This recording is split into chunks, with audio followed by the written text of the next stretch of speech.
भाई लोग ये देखिए दबंग सुपरस्टार केसारी लाल जी का, जो कि अपने फेसबुक पर आके पोस्ट किए। आप लोग बताइए मेरा बॉडी क्या पहले से खतरनाक बन रहा है या नहीं जी।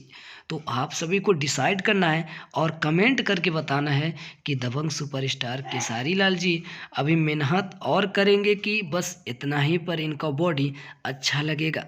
जी आप लोग कमेंट करके बताइएगा। जो कि आज मैं किसी गाने के बारे में नहीं बोल रहा हूँ, आज मैं किसी एल्बम के बारे में नहीं, आज मैं किसी फिल्म के बारे में नहीं बात कर रहा हूँ, बस आज मैं अपने भोजपुरी के बारे में बात कर रहा हूँ। आज मैं अपने भोजपुरी के एक ऐसे महान हीरो के बारे में बात कर रहा हूँ, जो कि ऐसे बहुत सारे लोग हैं जो कि केसारी लाल जी को पसंद नहीं करते हैं, पवन सिंह जी को करते हैं।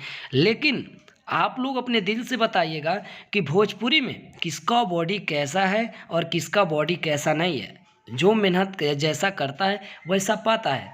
तो मुझे ऐसा लगता है कि केसारी जी कहीं ना कहीं उनका बॉडी सही है, बट क्या ये मैं नहीं कह सकता, क्योंकि मैं आप सभी से पूछ रहा हूँ तो मैं कैसे बता सकता हूँ। क्योंकि आप लोग अगर मिल के बताएंगे तो मुझे भी कुछ खुशी मिलेगा कि हाँ भोजपुरी में केसारी लाल जी का अच्छा बॉडी है या पवन सिंह जी का है। आप लोग कमेंट करके बताएगा, मुझे कमेंट का इंतज़ार रहेगा।